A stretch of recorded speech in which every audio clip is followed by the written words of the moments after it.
भारत के प्राचीन इतिहास में कई ऐसे राजा महाराजा ऐसे रहे हैं जिनकी प्रेम कहानियाँ इतिहास के पन्नों में दर्ज है। और इनमें से कई राजाओं की प्रेम कहानी आज भी याद की जाती है। आपने यकीनन कई बादशाहों की प्रेम कहानियाँ सुनी होगी, लेकिन क्या आप मेवाड़ के महाराजा महाराणा प्रताप और महारानी अजबदेव पवार की प्रेम कहानी जानते हैं? अगर आप नहीं जानते हैं तो एक बार इस अद्भुत कहानी को अवश्य सुनिए। हालांकि महाराणा प्रताप की भी और कई रानियां थी, लेकिन महारानी अजबदेव पवार उनकी पहली और सबसे खास रानियों में से एक थी। तो चलिए, महारानी अजबदेव पवार कौन थी और उनका विवाह कैसे हुआ, आगे जानते हैं। इतिहास के अनुसार महारानी अजबदेव पवार महाराणा प्रताप की पहली सबसे प्रिय पत्नी थी।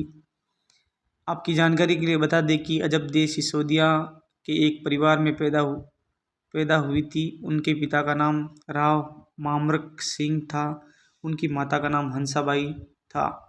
कहा जाता है कि अजबदेव बेहद कोमल हृदय और साहसी लड़की थी, जो हमेशा महाराणा के प्रति वफादार रही।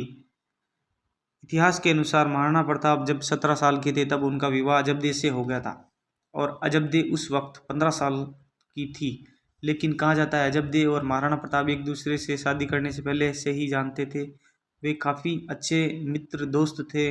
दोनों के बीच विश्वास और सम्मान का भाव था। इसलिए महाराणा प्रताप मेवाड़ साम्राज्य के संबंधित तमाम गोपनीय सूचनाएं अजबदेव के साथ साझा किया करते थे।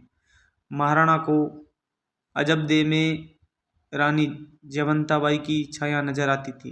कहा जाता है कि महाराणा प्रताप को अजबदेव के अंदर अपनी माँ की छाया दिखती थी, इसलिए जब भी महाराणा प्रताप अजबदेव को देखते थे उन्हें अपनी माँ की याद आती थी। इसलिए महाराणा को महारानी अजबदेव के प्रति प्रेम की एक अलग ही लगाव था। बता दें, महाराणा प्रताप अजबदेव के प्रति प्रेम की एक बहुत ही अत्यंत अच्छी कहानी आपको पसंद आई होगी।